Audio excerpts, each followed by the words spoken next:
Kudus actually go or Pakunyat na so I signature celebration. Akwala is me fa kunya ma. Ghana Tourism Authority esremo. En kunya nya na wo Ghana ha.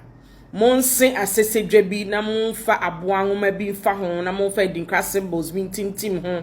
Na monfa koma Kudus abrochero. Anytime he scores, yenfa sa kunya na embre no. Do you know the number of times sa kunya will be mentioned in the British tabloids and how a bit promote your local tourism and GTS sees this opportunity, gets Kudus a befitting stool. And I bet it's going to be the most talked about stool after the golden stool at Yewo Ashanti region. Let's just be creative. And I young room near exclusive latest I yewo Edinburgh. You better on TikTok no Sports Link Ghana on YouTube no and also Sports Link Ghana. Yanko for latest and Edinburgh. But you know, I've looked at a number of goals Kudus has scored in the last 2 years, and real cool. It's like a snapshot. Like you don't expect the ball to leave his feet with that power and pace and precision, but that is the exact time it leaves his feet, and with the same power and precision we are talking about. I think from the 2022-2023 season, I don't know what Heitinga taught him, but since then. His ball striking, his instincts. I think when he got about 17 goals with Ajax that season, he's just been a different player in front of goal. And he's enjoying it. Yeah, I think he's enjoying the responsibility that comes with it. And it's good to see him scoring goals and demanding of himself to score, because when he went about 5-7 games without scoring, he said he was very disappointed and all that.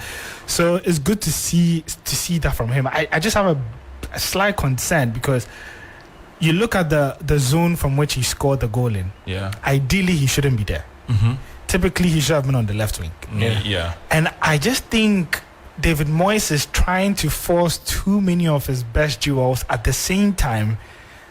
That, for instance, Kudus is taking the hit because ideally Paqueta should be in that zone. He's playing the number 10, so he'll probably be in the striker, behind the striker role. Bowen is playing off the right wing that Kudus has become accustomed to. Now Kudus has to set up for the left wing. And people will say he should know how to play left right. He can, but the angles that you can access as a left-footed player from the right compared to the left makes a huge world of difference. It's the reason why nobody ever played Messi on the left wing. Because as a right-footed player, the moment you open up and you move the ball to your left foot and you come inside, you're able to access a larger angle. You can do a lot more. You can go across goal. You can go far post. Once he's on the left side and he has to go to a stronger side, compare the angles there. The only thing he's moving away from goal. He can only put in a cross or try and shoot from there. But he just opened up an angle once he found space. So I just think that it's not that much of a concern at the moment. It's always going forward because once again, Kudus was your best position because this is your formative years.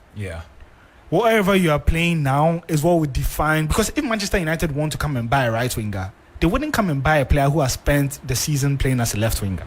True. So that sort of clarity has to come in now. He's doing well wherever he's being put. Yes, he's a versatile player, good skills to have as a young player.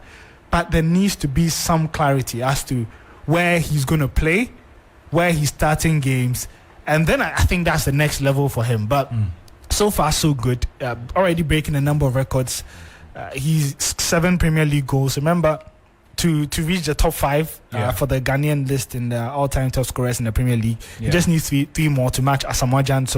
And he's having a very similar season to what we saw with Asamoah Gyan, where the whole world was talking about him. So it's good to see him do that. It's just unfortunate that West Ham have not kept that momentum going. But individually, I think it's been a very good season for him. Now, talking about the team, if this is the vibe Otto Addo is going to give us, we like it. You know, how the team decided to play and all that. Because it looks like he's given some confidence to some of the players. Jeremy Opoku was rubbish during our friendlies last year. But this time around, you could see he could, stay on the ball, calmer, passing, running the channels. Exactly. And the red card we all know it was all because of a word that the referee didn't understand and he took it for, all because of disparity in location. But if you look at the team, it clearly gives you an indication that these are the men we want in the team. These are the kind of guys I want. And Otto Addo, purely from a background where he likes very young players and players who are, disciplined and, much more mobile, we are going to see a lot more. But one thing that we are failing to see from him is, if any player is problematic to your lineup, you drop the person. We were playing so well. I'm not trying to attack anybody.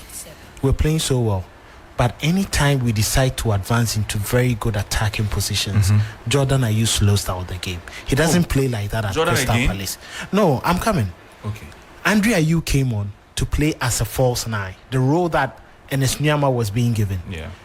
I don't know, during the time of the goal or before the goal came, do you see how much he dropped into his own half as far back as the final third?